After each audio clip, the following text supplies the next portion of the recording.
for women that believe that men can read you guys' minds. Um, Let me start by telling you that it's 100% fiction. What a woman should feel when she's with a good man is she should feel a sense of protection, loved, honored, heard, and she should continue to feel like she has a place to go to. Real talk, real life, every cent, all in 100%. So, what treating a woman like looks like to me is, of course, honoring a woman, right? And just realizing that they were created to serve and accompany us. I feel like treating a woman is pretty easy, right? I mean, number one, it's gonna be respect. I feel like respect goes a long way with anybody. I feel like they just want to be understood. A lot of times the point of views are different, the thought process is different, and they lack emotional control. So as a man, I feel like it's our responsibility to be able to calm them down, one, speak very diligently, and get them to understand your point of view. And you come across that way by first learning how to respect, first learning how to listen. And I think you that goes a very, very far way. And acts of service. I feel like, a lot of times, and I see it out nowadays, you got guys that, don't even open doors for women, and I feel like that's a very simple but powerful thing to do. Opening and closing doors behind them, pulling chairs, because as minuscule as that may seem, that's very powerful. That's very powerful to her, and that's very powerful to people that's observing. I feel like a lot of men go wrong in their ego. I feel like ego is something that, a lot of men want to beat on their chest. A lot of men want to establish this dominance, and most of the times, a lot of battles is not being physical, it's just being emotionally controlled, I feel as though. But, the ego, that sense of entitlement, that sense of ownership, feeling like, man, I own this woman. This is my woman. And while all of that is true, that you establish that in silence. You establish that through how you deal and how you treat, not verbally, and I think a lot of women kind of resent that type of attitude too, and that type of mindset that, they're just, some piece of something to own. And I feel like that mindset just really, kind of pulls them back from really being subservient and want to, be, second or even trust a man to lead, because those type of mindsets are, I feel are dangerous, because then there's other agendas that typically are behind those minds. Like those thoughts don't just exist, right?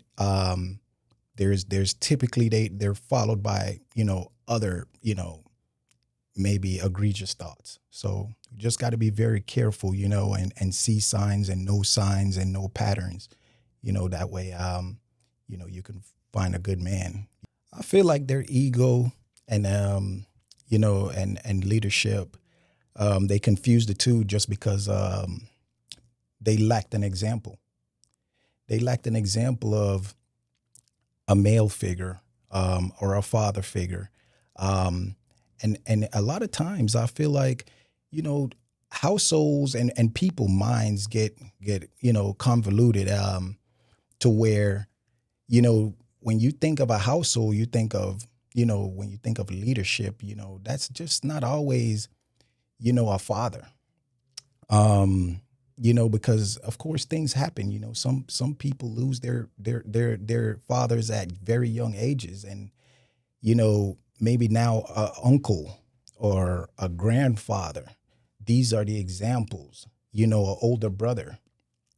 So I feel like they'll probably get it confused because they never really had an example or a mentor, um, and they come from backgrounds of, maybe abuse, and that always plays a part because your childhood, whether people know it or not, which I feel like most people know it, than not, is that it has a profound effect in your adulthood. So if you're not training it properly and having a wonderful and a great example of a man, of how a man should be, then I feel like yes, you are going to be ruled by your ego and a thought process of just complete control, and that typically is not a really good recipe for a successful relationship.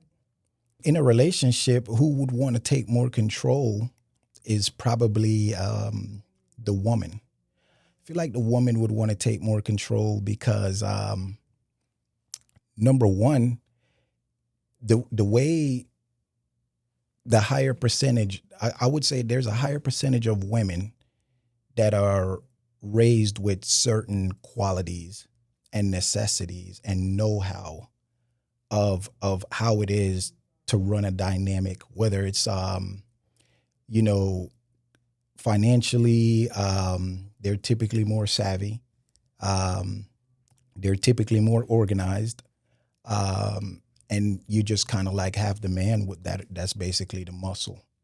So traditionally the man goes out and work, and then the woman facilitates and run everything else around the house. Which I feel like for the most part that's still how it is, even in this day and age. I feel like women are definitely still holding those positions, and I think it'd be wise, of any man to allow them to continue to facilitate and run these households, because most of the times we're kind of like, and I'll give you an example, kind of like Rudolph. I'll give you Rudolph the red-nosed reindeer analogy, is that you have somebody that's out front, that's focused, that's lasered in on a job, lasered in on an objective. And sometimes that there's blinders that are put on, and you're focused on just getting there, whereas you have someone else maybe looking out for any threats, or and then you have somebody else making sure that back here is okay and fuels in the tank. Of course that'll be the significance of a woman making sure you have a home cooked meal every night.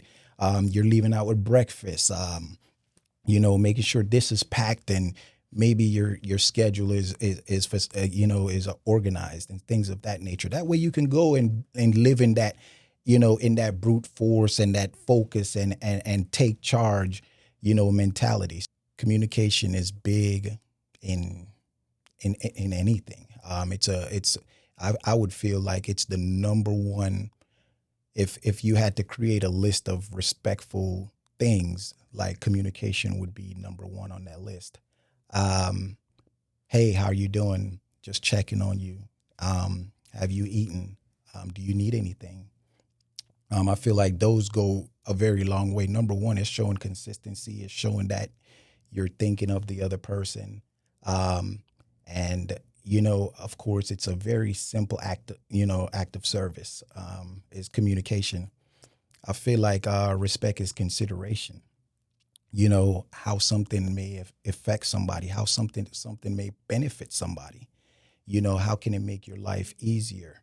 Um, and sometimes you don't really have to, think much, and you kind of know that, hey, you have a partner that is kind of like, they're almost in your brain a little bit. They learn you, which, that's always an indication if somebody's interested in you or not, is that they learn your patterns, they learn how you think, and they learn what you like. And they use those things to be able to, of course, draw closer to you, to where, of course, love kind of eventually finds its way in. Um, so communication, consideration, and wellness checks, mental checks. We all go through, life, and you never know what's going on in a person's brain. and how close or far they are from a breakthrough or a breakdown. So I feel like making sure that you're having periods in time where there's wellness checks being taking place, on that person's mental, and finding out if there's anything that's there, and that's on both sides, because men, I feel like we go through it a lot too, but ours is just more, private, and we deal with those battles and stuff like that. But I feel like those three is very important, right? The communication, the consideration, and definitely wellness checks is huge part of showing respect on both sides. For women that believe that men can read you guys' minds, um, let me start by telling you that it's 100% fiction, right? um, it's one of those things where half the time when a woman presents something or do something, um, we can't help but to think that in a way a trap, right? It's almost like you do something to be able to get a reaction, to see if we're gonna figure out what you just did, and we're left in a place of confusion, trying to figure out, okay, what exactly? I know that that's not a routine thing that happens, but there's a reason, and I got to figure it out. And you have said such amount of time, and that's very dangerous. And it's almost one of those things where, I feel like that behavior becomes a bit, like maybe Stockholm syndrome a little bit, because of course you love this person, but then these repeated behaviors and these repeated traumas, you're left in a place where you're trying to figure out, oh my God, did I do something right? Did I do something wrong? There's no clear like communication on, hey, if you made somebody feel some type of way, did you do something? Like, did you forget to take the trash out? Um, and I feel like on a woman's standpoint, it's so hard to try to figure out, because women are just so, of course, intelligent and multidimensional, and just extremely smart, and when they're playing these games, and laying down these things that they do, it almost like it puts a man in a maze, because we don't know what angle to try to attack this. And sometimes most of us choose, to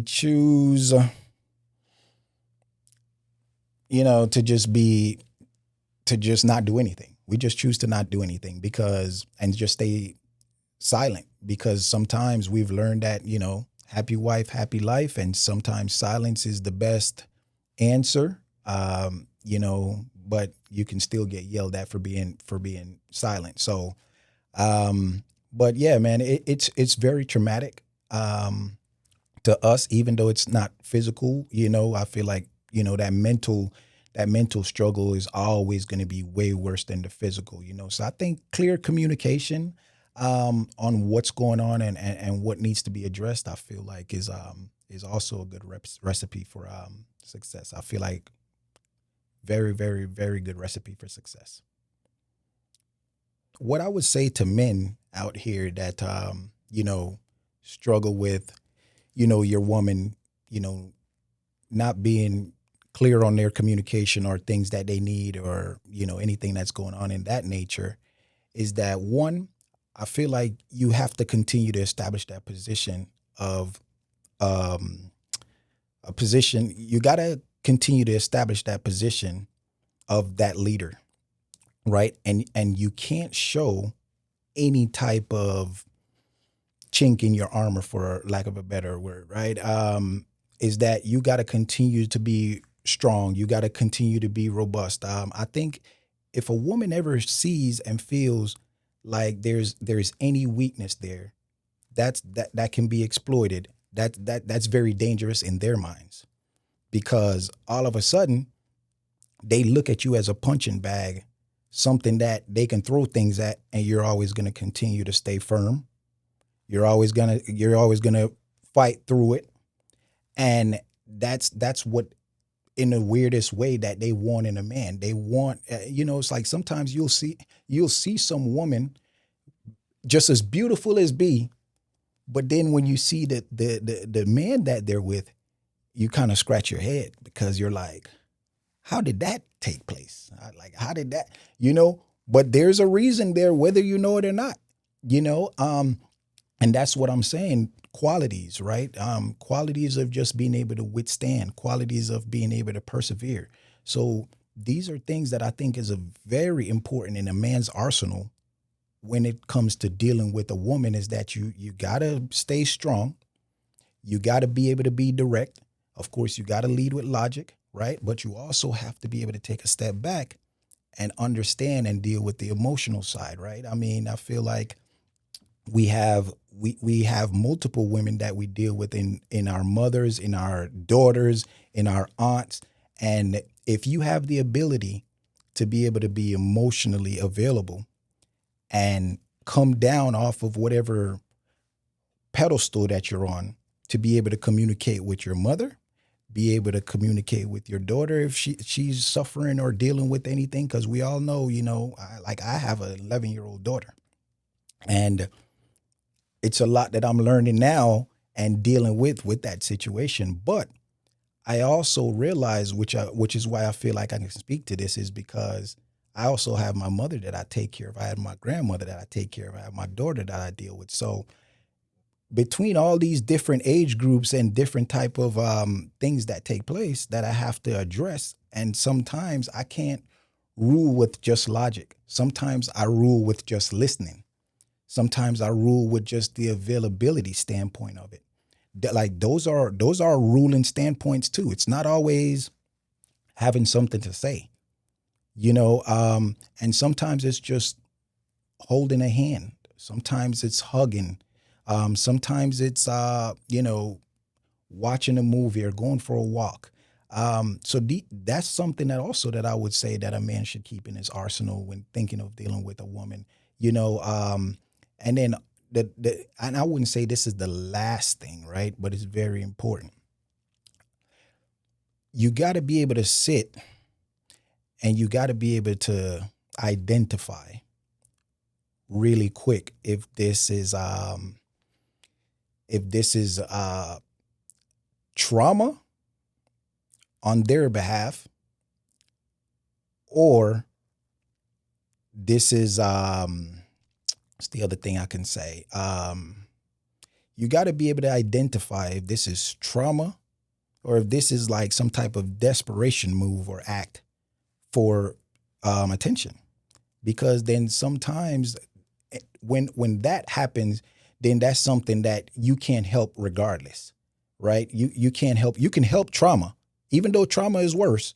You can help trauma by talking about and going about it the way of things we've talked about earlier, right? Which is communication, consideration, and all of those things, right? But if this is a desperation move, or this is an act, or this is just some repetitive behavior, that just shows immaturity.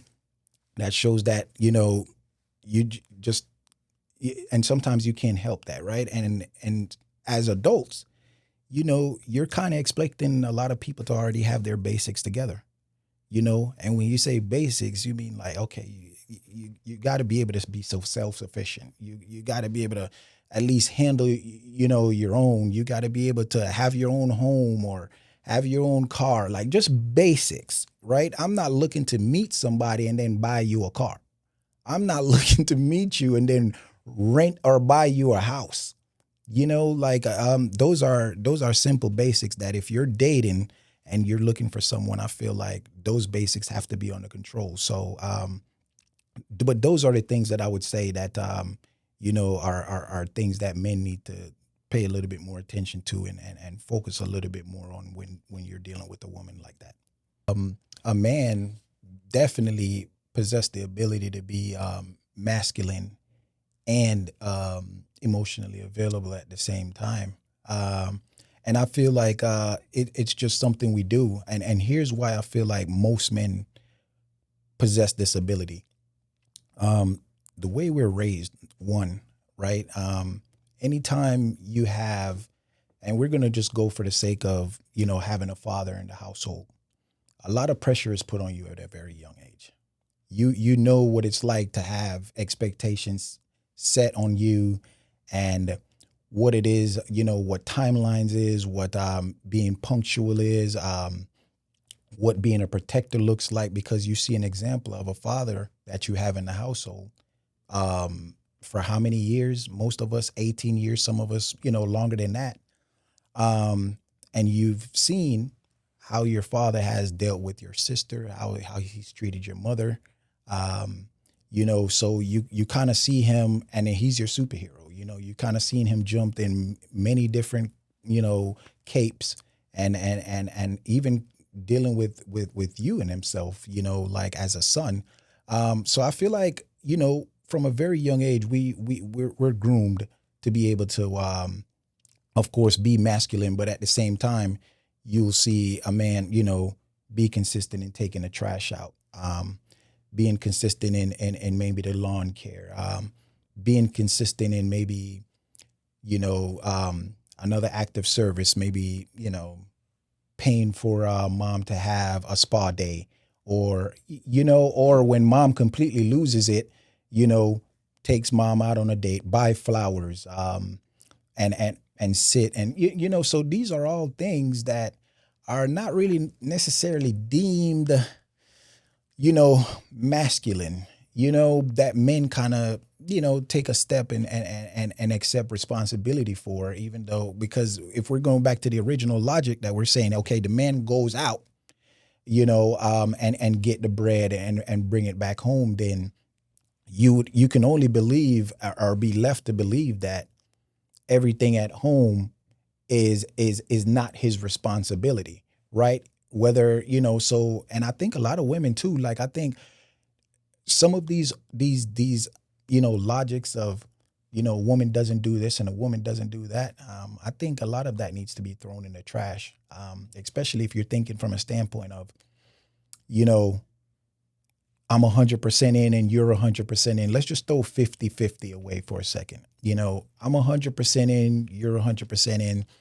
If the trash needs to be taken out and it's full and I'm not home, not taking the trash out, because that logic that it's a man's responsibility to take the trash out, is you've already set your situation back 100 percent, just simply because, how is it that now you're going to let something simmer in the house, create this smell, and then all of a sudden now it's like the house smells like nothing but manure, and then now you're going to blame the husband or blame the man for not coming home and taking care of that. But it's like, because it was a feeling, your feeling was that this is not a woman's job, right? So right, the principles. And I just feel as though, like, I feel like if we start, adopting certain, principles, right word you just used, principles, and being 100%, and realize that, hey, this is not just his job. This is my job as well. If you can get out there and you can wash the car because the car is dirty, wash the car. I mean, I feel like I would love driving up, seeing my woman outside washing the car on a hot day. Like that would turn me on. You know what I'm saying? Like, and guess what? I would probably jump out of the car in my suit and join her. You know what? And you know what? Later on, we're going on a really nice date, and she might get her ring upgraded that night or the next morning. So I just think, like, it's just important for us to be confident in ourselves. Confidence is a very important thing too. And I think through our confidence as men, I feel like we can continue to not be held to these logics and mindsets that came before us.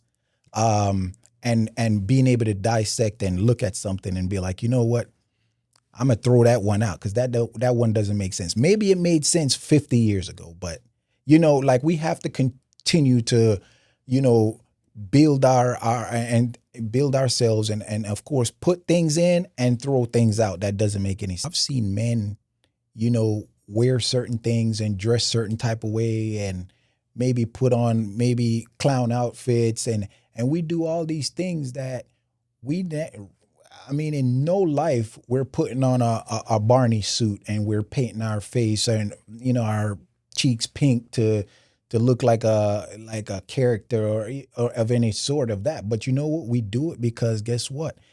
It's an act of service. It's a very selfish part of ourselves that we realize that, listen, we have daughters and we have wives and we have mothers. And sometimes we can come down off of, whatever principles we stand on just for the sake of being able to make that person happy, and I know it's not anything physical, but it's something that big to us. So that's also on the woman's standpoint. You got to be able to understand that even though it's not synonymous with taking the trash out and washing the car, putting ourselves in certain situations and putting ourselves and dressing ourselves certain way, and just for the sake of, your happiness and our daughter's happiness, I mean, we're not too keen of it, but we'll do it. You know why? Because it makes home happy. What a woman should feel when she's with a good man is she should feel a sense of protection. She should feel loved. She should be honored. She should feel heard. And she should continue to feel like she has a place to go to be able to, of course, that mental check that we talked about, right? Just be able to mentally unload sometimes. That's a safe place. If I had to give any type of advice to young men nowadays is the ability to be able to understand and see a different point of view. And I think that's very, very important just because I feel like that's very, very important just because once they leave their home and their fathers, they typically are not that vulnerable with the dad anymore, right? So now you become the housing place for all of these emotion and all of these unloadings. And so you have to create that space. If I had to say something very, very important that I would tell to the younger generation and younger people that are in relationships or are thinking about relationship is that you got to be able to understand and conceive and give a person a place that they can feel safe to be able to express themselves and talk about, the pros, good or bad, and I think that's very important. A standard that men should hold themselves to is continue to be a provider and a protector. I think it's very important. Obviously, women, like I said earlier in one of the segments, is that once a woman leaves home, they in a sense mentally lose that protector. They lose that provider. So now you become that. So you have to be able to be confident. You have to be able to be understanding, and you have to be able to lead. And these are not always the physical parts of things, right? These are always going to be your emotional side of things. So you got to be able to listen, right? You got to be willing to be able to unconsider yourself sometimes, right? And sometimes you have to be able to tell them, with conviction, but not disrespectfully, to be able to get your point across. That way it's coming across in the most smoothest and possible way it can come across for them. That way they don't feel disrespected or insulted. But that would be my take on that. Real talk, real life, every cent, all in 100%. If you made it this far, I appreciate you. This is the All In 100% with Rickie, where we inspire, elevate, and serve. I want you to subscribe, like, or comment your biggest takeaway from this video. And make sure you watch the next episode on the screen. And remember, go all in 100%. All in 100%. We don't fold, we represent. Real talk, real life, every cent. All in 100%. All in 100%.